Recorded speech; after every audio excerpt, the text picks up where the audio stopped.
하나님 말씀 이사야 43장 1절입니다. 이사야 43장 1절.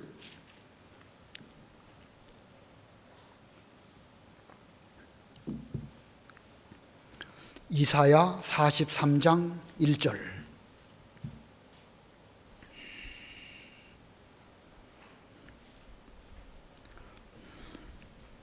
봉독합니다. 야곱아, 너를 창조하신 여호와께서 지금 말씀하시느니라. 이스라엘아, 너를 지으신 이가 말씀하시느니라. 너는 두려워하지 말라. 내가 너를 구속하였고 내가 너를 지명하여 불렀나니 너는 내 것이라. 내가 물 가운데로 지날 때에 내가 너와 함께 할 것이라. 강을 건널 때에 물이 너를 침몰하지 못할 것이며 내가 불 가운데로 지날 때에 타지도 아니할 것이요 불꽃이 너를 사르지도 못하리니 대저 나는 여호와 내 하나님이요 이스라엘의 거룩하니요 내 구원자임이라.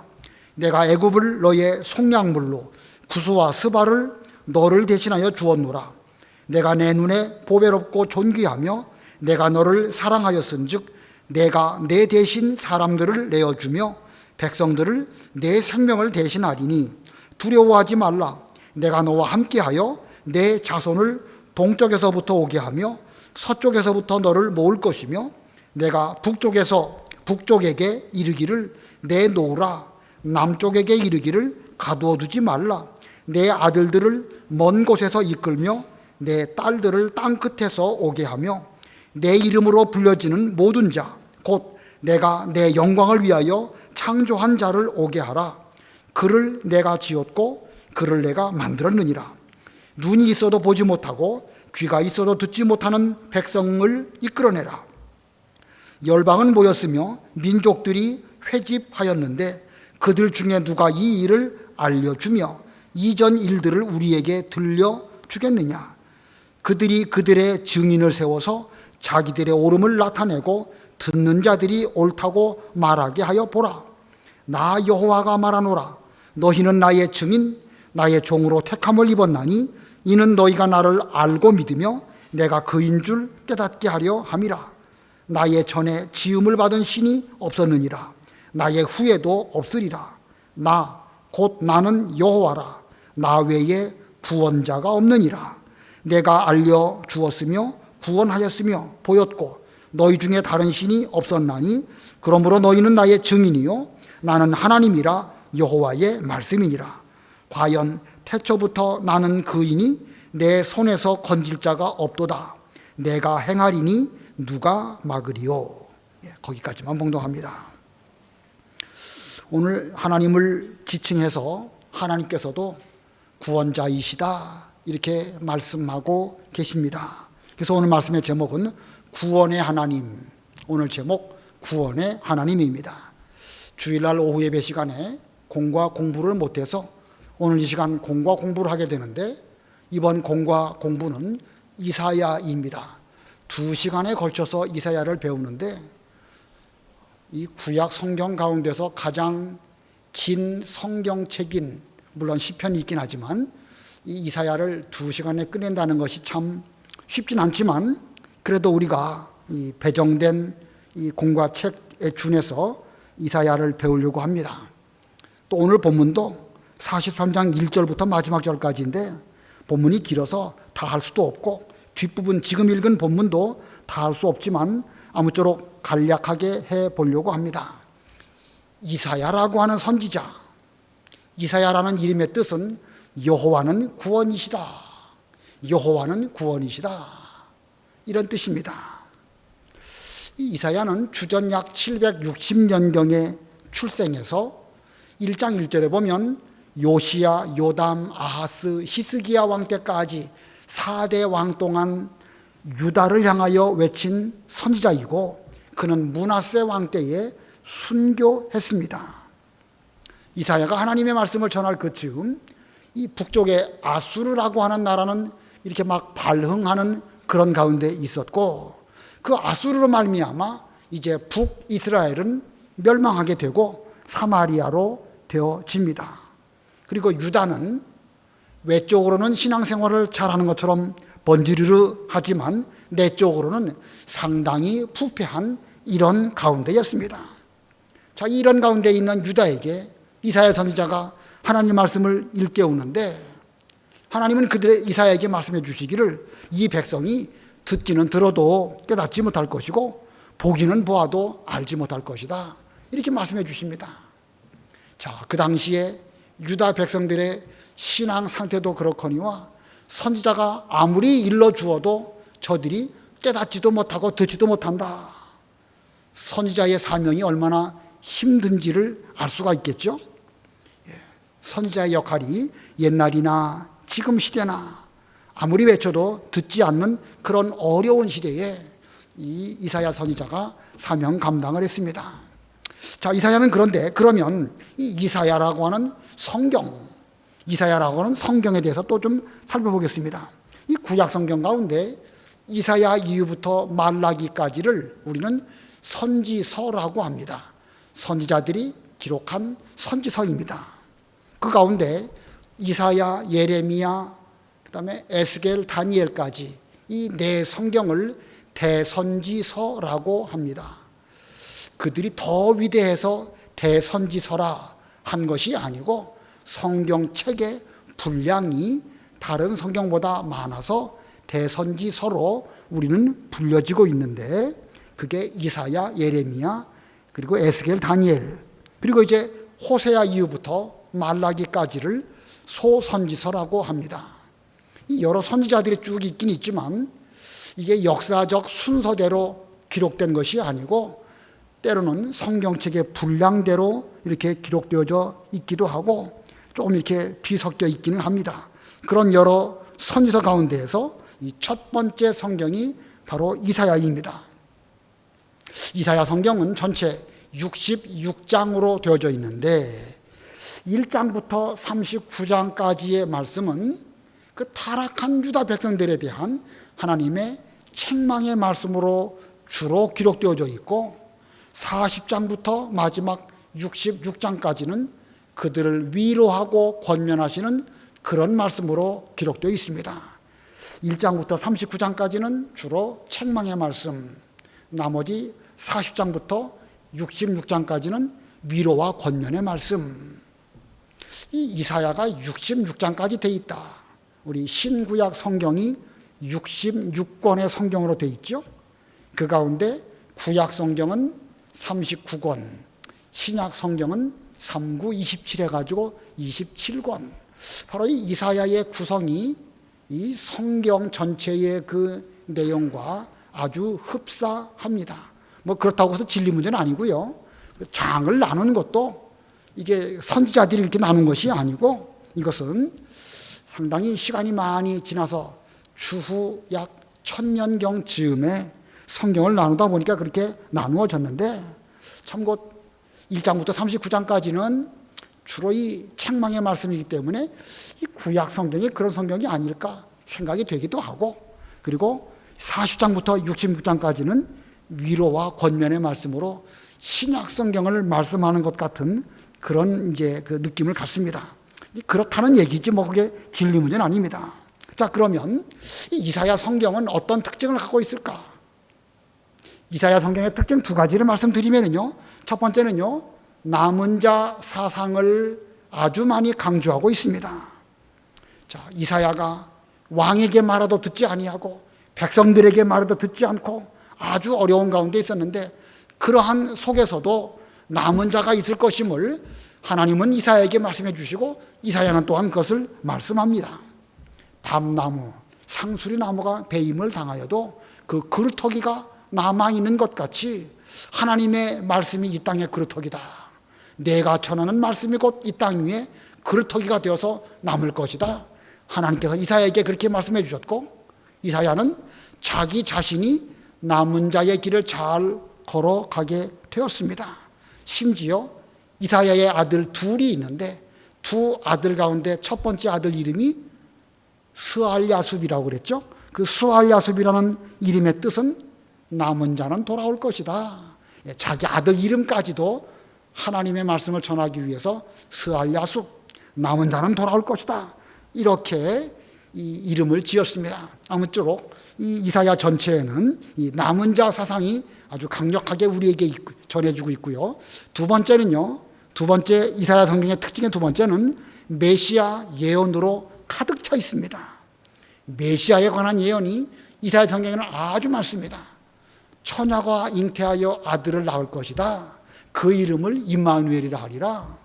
얼마나 예수님에 대해서 콕 찍어서 예언하고 있죠. 그리고 또 메시아에 대해서 하나님의 종, 여호와의 종, 고난받는 종, 예수님을 종으로 표현하면서 그 우리가 져야 할 멍에를 잘 지고 가신 이런 분으로 예언하고 있습니다. 그 당시 이사야가 메시아에 대해서 말씀할 당시 유다 사람들, 이스라엘 백성들은 장차 오실 그리스도가 무슨 종으로 고난을 당하실 것이다, 이건 상상도 못할 그런 일이었는데, 하나님의 계시로 말미암아 이사야가 기록한 이사야 성경은 그 메시아는 이 땅 위에서 고난을 많이 겪을 것임을 이렇게 예언하고 있습니다. 특별히 이사야 53장에는 너무너무 유명한 예수님의 십자가의 고난을 생생하게 예언한 그런 말씀입니다. 자, 이렇게 두 가지만 기억하세요. 이사야의 여러 가지 특징들이 있지만 그 가운데 남은 자 사상이 잘 나타나 있고, 두 번째는 메시아에 관한 예언이 잘 또 담겨져 있습니다. 그런 가운데 이 이사야 성경 전체의 주제가 무엇이냐? 한 문장으로 이사야 성경은 뭘 강조하고 있느냐? 이사야 성경 전체가 강조하는 것은 구원은 하나님에게 있다, 이걸 말하고 있습니다. 구원은 누구에게 있다? 하나님에게 있다. 하나님이 우리를 창세 전부터 택하셨고, 우리가 이 땅에서 고난당하고 우리 힘으로는 구원받을 수 없지만 이와 같은 구원을 하나님이 하신다. 이와 같이 이 구원은 하나님에게 있다, 이렇게 말씀하고 있습니다. 우리가 오늘 본문 43장을 읽었는데 그 42장에 보면은요, 이 유다는 맹인 같다고 말씀하고 있습니다. 아무리 말해줘도 모르고 아무리 들려줘도 깨닫지 못하는 이런 맹인 같은 유다 백성들, 스스로의 힘으로는 도무지 구원받을 수 없는 그런 유다 백성들인데, 이 43장으로 넘어오면서 비록 유다가 형편없어가지고 그 자기가 죄인인지 아닌지도 모르는 이런 가운데 있는 저들일지라도 그 구원이, 저들의 구원이 인간들에게 있는 것이 아니라, 유다 백성들 본인들에게 있는 것이 아니라 하나님이 그들을 택하셨고 그리고 하나님의 아들로 삼으셨다. 그래서 그 구원은 하나님에게 있다. 구원은 하나님에게 있다. 이것이 이사야 성경 전체의 핵심 주제입니다. 그래서 아까 처음에 이사야라고 하는 이름의 뜻은 여호와는 구원이시다, 이름도 그것을 강조하고 있고, 또 이사야 성경 전체는 이 여호와 그 구원은 하나님에게 있다, 이런 이 주제입니다. 그래서 오늘 제목도 구원의 하나님입니다. 구원의 하나님. 자, 오늘 구원의 하나님에 대해서 두 가지 대지로 말씀을 전하려고 하는데, 하나님이 우리를 어떻게 구원하시는가, 구원의 과정하고, 두 번째는 구원하시는 이유가 어디 있을까, 뭐 때문에 우리를 구원해 주시는가, 이런 죄인들을 왜 구원해 주시는가, 이 두 가지를 배우려고 하는데, 두 번째는 좀 간결하게 말씀을 드리려고 합니다. 자, 첫 번째로 구원의 과정입니다. 하나님은 어떤 과정을 통해서 우리를 구원하실까? 여기에도 두 가지로 또 소지를 말씀을 드립니다. 오늘 소지 대지가 많다 보이니까 좀 잘 기록해 주시면 좋겠습니다. 구원의 과정의 첫 번째는요, 창세전에 지명하여 부르셨습니다. 그냥 우리를 어떠다 보니까는 아무 개를 택해서 구원하신 것이 아니라 이미 창세 전부터, 만물을 지으시기 전부터 우리를 지명하여 불러서 하나님의 것으로, 하나님의 아들로 삼아주셨다. 여기 1절 보니까요, 야고바 하고 부르십니다. 야고바. 다른 성경에는 지렁이 같은 야고바 이렇게 말씀하시지요. 야곱이라고 하는 인물은요, 자기 목적을 위해서는 수단 방법을 가리지 않는 아주 야비한 사람이 바로 야곱입니다. 이 앞부분에도 보면 야곱이 얼마나 구원받을 수 없는 형편없는 사람인지를 42장에서 말씀하고 있습니다. 42장 24절 25절 읽어보세요. 42장 24절 야곱이 탈취를 당하게 하신 자가 누구냐? 이스라엘을 약탈자들에게 넘기신 자가 누구냐? 여호와가 아니시냐? 우리가 그에게 범죄하였도다. 그들이 그의 길로 다니기를 원하지 아니하며 그의 교훈을 순종하지 아니하였도다. 그러므로 여호와께서 맹렬한 진노와 전쟁의 위력을 이스라엘에게 쏟아 부으심에 그 사방에서 불타오르나 깨닫지 못하여 몸이 타나 마음에 두지 아니하는도다. 예, 여기 24절 끝에 보니까 그 유다가 여호와께 대하여 범죄했다. 하나님이 원하시는 그 길로 다니기를 원하지 아니하고 하나님의 교훈을 순종하지 않았다. 그래가지고 하나님께서 맹렬한 진노, 전쟁의 위력 그것들을 이스라엘에게 쏟아 부으셨습니다. 늘 범죄한 대로 한번 이 고난을 겪을 수밖에 없다. 범죄했으니까 쏟아 붓는데 그런 어려운 일을 겪으면 하나님 잘못했습니다. 회개합니다. 이렇게 하고 돌아와야 되는데 이게 고난을 당하는 것이 어디서 왔는지도 모르고 자기가 무슨 짓을 했는지도 모르는 이런 가운데 있어서 사방에서 불타오르나 깨닫지 못하고 몸이 타지만 마음에 두지 아니하다. 하나님의 맹렬한 진노의 불길로 몸이 활활 타는 가운데 있으면서도 지금 이게 왜 그러는지 마음에 생각지도 못하는 이런 가운데 있는 것이 바로 이 야곱입니다. 자, 이런 야곱이지만 결국 하나님은 그들을 버리지 아니하시고 또 구원해 주십니다. 왜냐하면 창조주 하나님께서 야곱을 창조하실 때부터 지명해서 특별히 이름을 정하시고 그를 하나님의 사람으로 택하셨기 때문에 그렇습니다. 본문 1절입니다. 이렇게 타락한 유다 백성이고 이렇게 깨닫지 못하는 유다에게 대해서 하나님이 말씀하십니다. 1절 우리 다 같이 합독하십니다. 시작. 야곱아 너를 창조하신 여호와께서 지금 말씀하시느니라. 이스라엘아 너를 지으신 이가 말씀하시느니라. 너는 두려워하지 말라. 내가 너를 구속하였고 내가 너를 지명하여 불렀나니 너는 내 것이라. 야곱아 너를 창조하신 여호와께서 지금 말씀하시느니라. 그리고 지금 말씀하시는 거의 핵심은 너는 누구 것이라? 너는 내 것이라. 예. 지금 내가 비로소 말하는데 너는 내 것이다. 자, 언제부터 하나님의 것이었을까요? 지금에서야 비로소 하나님의 것이었을까요? 전에부터 하나님의 것인데 지금서 말씀하시는 것일까요? 본래부터 하나님의 것이었습니다. 본래부터, 창세 전부터 하나님의 작정 속에서 창조 때부터, 태초부터 이미 부르셨고 하나님의 것으로 삼아주셨는데 아무리 그렇게 하나님의 은혜를 입어가지고 태어나고 아까 기도하신 것처럼 물돼지 가죽신을 시켜주시고 뭐 여러 가지로 복을 많이 주셨는데도 끝내 깨닫지 못하는 이런 가운데 있다가 이제서야 비로소 하나님께서 알아들을 만한 때가 되었을 때 지금 내가 너에게 말한다 이렇게 말씀하신 것입니다. 우리 육신의 부모들도 자녀를 낳기 이전부터 자녀를 낳기를 기대하고 하나님께 기도하고 그리고 비로소 자녀가 태어나게 됩니다. 태어난 자녀가 얼마 지나서 깨닫지 못하지요. 점점 말썽이나 피우고 그럽니다. 야곱처럼 부모를 힘들게 하고 점점 멀리 달아나려고 하는 이것이 일반적인 그 성장의 과정입니다. 그래도 부모는 끝까지 자기 자녀를 위해서 기다립니다. 또 기도합니다. 왜냐하면 그 자녀, 그 부모가 기도해서 하나님께 받은 그런 자녀이기 때문에 지금 조금 말썽 피운다고 해서 나 너하고 상관없다 이렇게 하는 부모는 없습니다.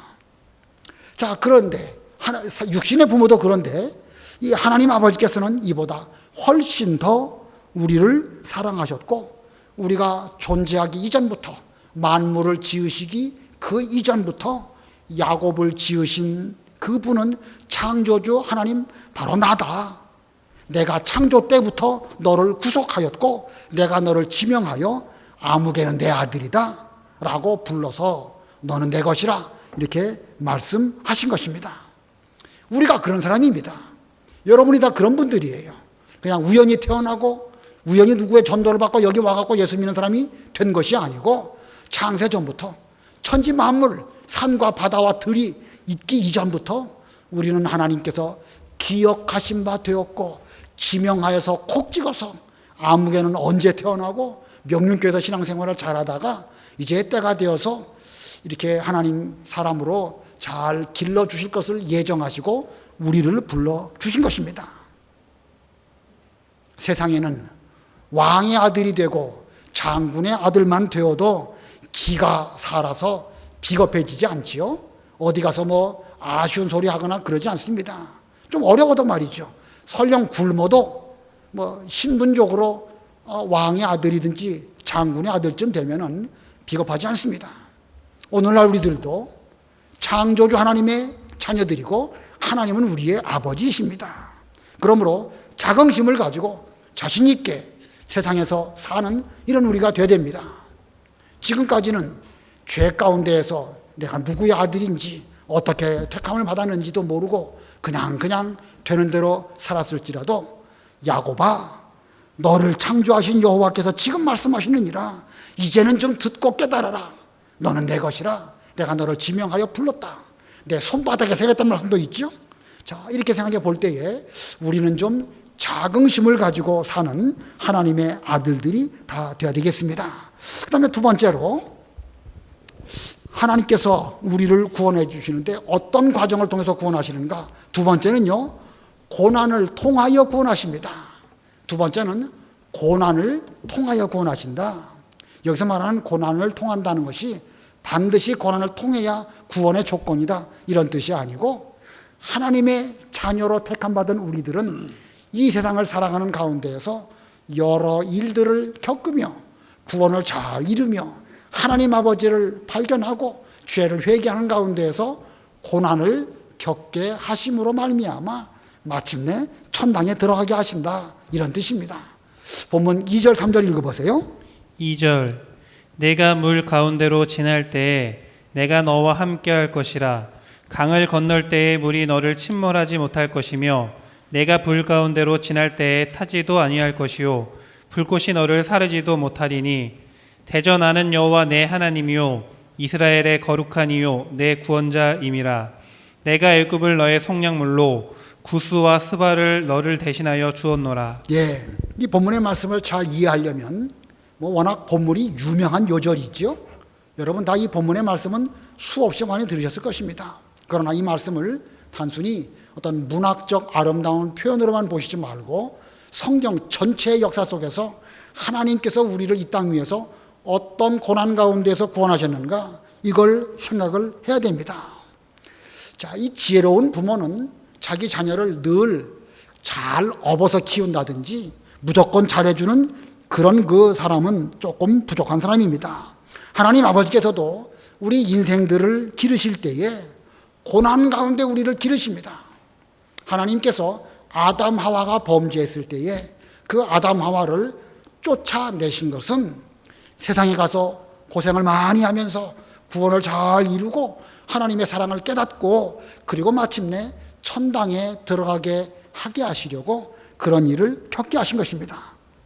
아브라함의 후손이 타국에서 400년 동안 종살이하게 하시고 유다가 바벨론에서 고난을 겪게 하신 것도 결국은 그 고난의 과정을 겪게 하신 뒤에 마침내 약속의 땅 가나안을 주시기 위함입니다. 그런 면에서 볼 때에 이 고난, 곧 징계는 하나님이 우리를 길러 나가시는 과정입니다. 자, 그런데 우리가 이 과정을 겪을 때에 물과 불 사이로 지나가는 그런 일들을 겪을 수밖에 없게 하셨습니다. 이 넘실대는 물이 곧 머리 위로 쏟아질 듯 하기도 하고 뜨거운 불꽃이 우리를 사르려고 하는 이런 가운데 있는데, 그러나 이 야곱은 홍해 물 사이로 지나갔고 또 바벨론 포로 잡혔을 때에도 7배나 뜨거운 풀문불 속에 들어가는 그런 과정을 겪었습니다. 그랬는데 물이 야곱을 침몰시키지 못했고 7배나 뜨거운 풀무불이 저들의 머리카락 하나도 태우지 못한 것은 하나님이 그들과 함께 하셨기 때문입니다. 자, 역사가 우리에게 그걸 보여주고 있죠. 이 이사야 선지자 그 이후에 이제 바벨론 포로 잡혀가고 정말 어려운 일을 많이 겪지만 그런 가운데 놀라운 방법으로 그들은 다시 가나안 땅에 돌아오게 되고 그 이후에 또 여러 어려운 일을 겪지만 마침내 그리스도가 오시고 그리고 역사가 흘러서 오늘날까지 왔습니다. 오늘날 우리들도 하나님의 은혜와 섭리 가운데 고난을 통과해서 지금 삶을 살아가고 있습니다. 우리가 이 고난을 어떻게 통과해야 될까? 우리도 물 사이로 지나가고 불 가운데로 지나가는 이런 일을 겪고 있는데 어떻게 해야 여기에서 물이 우리를 침몰시키지 못하고 불꽃이 우리를 태우지 못할까? 어떻게 해야 될까? 우리가 이 길을 걸어갈 때에 정확하게 말씀 중심으로 정도로 정확하게 가운데로 걸어가야 됩니다. 좌우로 치우치면 위험할 수 있습니다. 위험합니다. 성경에는 정도로 걸어가는 말씀이 많이 있죠. 그 철로역정 그 보면 우리 성도가 걸어가야 될 길이 있는데 좌우에 짐승들이 사자나 이런 것들이 다 있어가지고 막 조금만 이쪽으로 치우치면 곧 잡혀먹을 듯한 이런 상황을 만나게 되는데 사자나 호랑이나 그런 것들이 마음대로 우리를 해칠 수 있는 것이 아닙니다. 똑바로 가운데로만 걸어가면은요 저것들이 우리를 해치려고 해도요 다 그것들은 쇠사슬에 매여 있기 때문에 해치지 못하는 것입니다. 그러므로 우리가 물과 불 가운데로 지나갈지라도 해를 받지 않기 위해서는 말씀 중심으로 똑바로 정확하게 정중앙으로만 걸어가면 되는 것입니다. 우리가 그 길로 걸어갈 때 하나님께서 우리와 함께 해주시고 물과 불이 우리를 해치지 못하도록 인도해 주시다가 마침내 우리를 천국으로 인도하여 주실 것입니다. 이런 면으로 보면은요 아까 첫 번째로 그 창세전에 우리를 택하셨다. 그것도 하나님의 절대 주권으로 우리를 택하신 것이고 이 땅에 살아가는 동안에도 그 구약의 이스라엘 백성들이 정중앙으로 걸어가지 못했죠. 그래도 다시 한번 그들을 돌이키시고 다시 한번 기회를 주시고 그리고 마침내 하나님의 구원의 길로 걸어가도록 그렇게 이끌어 주셨습니다. 그런 면으로 볼 때에 우리의 구원은 우리의 힘으로 되는 것이 아니라 전적 하나님의 은혜로 되는 것입니다. 자, 하나님이 이렇게 우리의 힘으로 될 수 없는 구원을 왜 우리에게 베풀어 주실까? 두 번째 대지로 구원의 이유가 무엇일까? 왜 우리를 구원해 주실까? 세 가지를 간단하게 말씀드리겠습니다. 첫 번째는요, 사랑하시기 때문에 그렇습니다. 4절 읽어보세요. 4절. 내가 내 눈에 보배롭고 존귀하며 내가 너를 사랑하였은즉 내가 내 대신 사람들을 내어주며 백성들이 내 생명을 대신하리니. 예, 하나님 보시기에 우리는 참으로 보배롭고 존귀하고 내가 너를 사랑하였은즉. 세상에 많은 사람들이 홍해에 매장되어 죽고 수장되어서 죽고 또 여러 많은 사람들이 어려운 일을 당하는 가운데 있지만 우리는 하나님 보시기에 사랑스럽고 존귀한 자이기 때문에 하나님은 우리를 끝까지 붙들어 주시는 것입니다. 우리를 구원해 주신 이유의 첫 번째는 우리를 사랑하시기 때문에 그렇습니다. 징계가 없으면 사생자요 참 아들이 아니라. 육신의 아버지가 우리를 징계하시기도 하였음에도 불구하고 공경하였거늘 참 하나님이신 우리 아버지께서 우리를 징계하신다 할지라도 우리는 더욱 복종해야 할 것이다. 하나님은 우리의 유익을 위해서 징계하셔서 하나님의 거룩함에 참여하게 하신다. 히브리서 12장 12절 13절에 있는 말씀입니다. 읽어보세요. 히브리서 12장 12절. 그러므로 피곤한 손과 연약한 무릎을 일으켜 세우고 너희 발을 위하여 곧은 길을 만들어 저는 다리로 하여금 어그러지지 않고 고침을 받게 하라. 예, 지금 읽은 바로 앞부분에 보면 하나님이 우리를 징계하시는 것은 사랑하시기 때문에 징계합니다. 사랑이 없으면 사생자다. 그렇게 말씀하시면서 이런 징계를 받을지라도 피곤한 손과 연약한 무릎을 일으켜 세우고 우리의 발을 곧은 길을 만들어 가지고 피로 우리가 하나님께 징계를 받아 가지고 쩔뚝거린다 할지라도 똑바른 길을 정중앙으로 걸어갈지라. 이렇게 히브리 저자가 말씀하고 있습니다. 사랑받는 우리들, 징계받는 중에도 징계를 통해 가지고 올바른 길을 잘 걸어갈 수 있는 그런 우리가 되어야 됩니다. 두 번째는요, 하나님이 우리를 구원하시는 이유의 두 번째는 하나님의 영광을 위해서입니다. 하나님 영광을 드러내시기 위해서 우리를 구원하셨습니다. 5절 6절 읽어보세요. 5절. 두려워하지 말라. 내가 너와 함께하여 내 자손을 동쪽에서부터 오게 하며 서쪽에서부터 너를 모을 것이며 내가 북쪽에게 이르기를 내놓으라 남쪽에게 이르기를 가두어 두지 말라 내 아들들을 먼 곳에서 이끌며 내 딸들을 땅 끝에서 오게 하며 7절도 7절 7절 다 같이 합독하십니다. 7절 시작. 내 이름으로 불려지는 모든 자 곧 내가 내 영광을 위하여 창조한 자를 오게 하라. 그를 내가 지었고 그를 내가 만들었느니라. 이사야 때로부터 한 120년 정도 지나서 유다가 바벨론 포로 잡혀갑니다.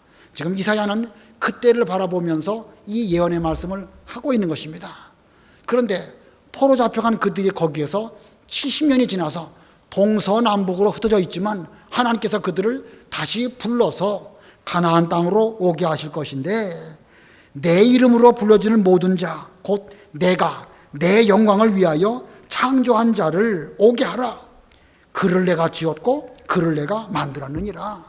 비록 지금은 저들이 범죄해서 그 죄값으로 뿔뿔이 흩어져 있지만 비록 저들이 흩어져 있다 할지라도 비록 저들은 하나님을 생각하지 못한다 할지라도 하나님은 저들을 지으셨고 그들의 아버지가 되심으로 말미암아 그들을 다 다시 불러오실 것인데 그러므로 인해서 하나님이 영광 받으실 것이다. 이렇게 본문에서 말씀하고 있습니다.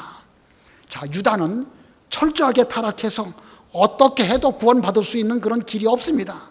인간적으로 그들은 자기 스스로의 힘으로 구원받을 수 없지만 하나님은 저들을 구원하심으로 죄인을 끝까지 사랑하시고 죄인을 반드시 구원해 주시는 그런 하나님이신 것을 잘 나타내심으로 그 영광 받으시기 위해서 이렇게 구원해 주실 것임을 말씀하셨습니다. 자, 세 번째는요. 세 번째, 우리를 구원하시는 이유의 세 번째는 하나님의 증인이 되게 하시려고 우리를 구원하신다. 여기 8절부터 13절을 잘 읽어보면 그렇게 말씀하고 있습니다. 여기 8절 9절을 보면은요, 앞으로 하나님께서 열방들을 다 불러 모으실 것입니다. 여러 지구상에는 여러 나라들이 많이 있죠. 다 불러 모아놓고 그 가운데에서 이제 그 유다 백성들에게 그 가운데로 이끌어내셔가지고 그 하나님에 대해서 증언하게 하십니다. 유다가 얼마나 많은 죄를 지었고 얼마나 많은 고난을 겪었지만 그 가운데 하나님의 은혜로 구원받은 것을 열방에게 말하게 하신다는 그런 뜻입니다. 다 읽을 수 없으니까 10절부터 12절 읽어보세요. 10절 나 여호와가 말하노라 너희는 나의 증인 나의 종으로 택함을 입었나니 이는 너희가 나를 알고 믿으며 내가 그인 줄 깨닫게 하려 함이라. 나의 전에 지음을 받은 신이 없었느니라 나의 후에도 없으리라. 나 곧 나는 여호와라 나 외에 구원자가 없느니라. 내가 알려주었으며 구원하였으며 보였고 너희 중에 다른 신이 없었나니 그러므로 너희는 나의 증인이요 나는 하나님이라 여호와의 말씀이니라. 예, 이 말씀은 마치 신약 시대를 말씀하는 것 같은 그런 예언의 말씀입니다. 유다 사람들이 구약 시대에 하나님의 은혜를 유다만큼 받은 민족이 어디 있습니까? 그럼에도 불구하고 그들은 타락하고 하나님을 잘 섬기지 못했습니다. 그런데도 불구하고 하나님은 그들을 버리지 아니하시고 끝까지 사랑하셔서 그 민족을 통해서 그리스도가 오게 하시고 또 그 민족 가운데 12 제자를 택하시고 그들로 땅끝까지 이르러 복음 전하는 이런 그 일을 맡기셨습니다. 이제 신약 시대 와가지고 이 구약 성경을 보면서 하나님은 이런 유다 사람들을 사랑하셨구나. 이제 그 유다 백성들은요 그걸 증언하는 그런 증거자가 되어야 될 것입니다. 오늘날 우리도 마찬가지입니다. 우리나 유다 백성들이나 누가 더 많이 죄를 지었을까? 똑같으죠. 뭐 우리라고 해서 뭐 더 나은 거 하나도 없습니다. 그런데도 불구하고 우리가 이렇게 구원받고 이렇게 말씀을 듣고 다른 사람 다 어려운 가운데 있어도 우리는 어려움 겪지 아니하고 코로나 안 걸리고 이렇게 된 것이 하나님의 은혜입니다. 그럼 은혜를 받았으면 받은 바 은혜를 다른 사람에게 전하는 역할을 해야 되는 것입니다. 여전히 들어도 깨닫지 못하고 여전히 보아도 알지 못하고 그냥 벙어리처럼 맹인처럼 그냥 있다고 하면 증인 사명 제대로 감당하지 못한 것입니다. 전에는 그랬지만 앞으로는 너희들이 열방에 나아가서 하나님의 증인이 되어야 될 것이다. 그들을 증인 삼으시려고 하나님은 그 이스라엘 백성들이 범죄한 가운데서도 구원해 주셨고 은혜를 베풀어 주셨고 그리고 하나님의 섭리를 잘 이루신 것입니다. 자, 너희는 나의 증인이요 나는 너희의 하나님이라. 마지막 13절 우리 다 같이 합독하십니다. 13절 시작. 과연 태초로부터 나는 그이니 내 손에서 건질 자가 없도다. 내가 행하리니 누가 막으리요. 자, 태초부터 우리의 구원을 계획하신 하나님, 아무도 막을 수 없다. 우리의 구원 인간의 힘으로 되는 것도 아니고 유다 사람들 야곱이 뭘 더 잘한다고 해서 된 것도 아니고 그들은 창조 이전부터 택하심 받은 사람들이고 그들이 여러 가지 고난을 겪는 가운데서 구원받은 것도 하나님의 은혜로 된 것일 뿐입니다. 그와 같이 오늘날 우리에 대한 구원도 우리 힘으로 되는 것이 아니라 하나님의 은혜로 반드시 이루어질 것입니다. 그러므로 우리는 하나님의 사랑을 입은 사람으로서 감사하면서 이 죄를 떨쳐버리고 이제 이 하나님에 대한 증인, 예수님에 대한 증인의 사명을 잘 감당하는 이런 우리가 되어야 할 것입니다. 기도하시겠습니다. 살아계신 하나님 아버지, 우리의 구원의 하나님 아버지, 은혜를 진심으로 감사합니다. 태초부터 저희들을 지명하여 불러주셨고 너는 내 것이라 말씀하시고 우리의 이름을 하나님의 손바닥에 새기시고 저희들을 항상 기억하여 주시는 하나님의 은혜를 진심으로 감사합니다. 저희들을 이 땅에 두신 이유는 이 고난의 여러 과정들을 통하여서 우리를 점점 만들어 마침내 아버지 하나님의 나라에 들어가게 하심임을 이 시간 저희들에게 일깨워 주신 거 감사합니다. 우리의 구원이 거기에는 조금도 우리의 능력으로 된 것이 없고 전적으로 하나님 아버지의 은혜로 되었사오니 하나님의 사랑을 입은 우리가 얼마나 큰 은혜를 입었는지 명심하며 기억하며 이제부터는 우리를 구원해 주신 하나님을 위하여 살아드리는 저희가 다 되게 주시옵소서. 물과 불이 저희들을 해치지 못하게 해 주신다고 말씀하셨고 이 땅에 살아가는 동안에 정도로 걸어가라고 또한 일깨워 주셨사오니 항상 좌우로 치우치지 아니하고 말씀대로만 걸어가는 저희의 삶이 되며 우리의 삶을 통하여 하나님이 우리의 구원자이심을 증언하는 모든 증거자들이 되게 해 주시옵소서. 예수님의 이름으로 기도드리옵나이다. 아멘.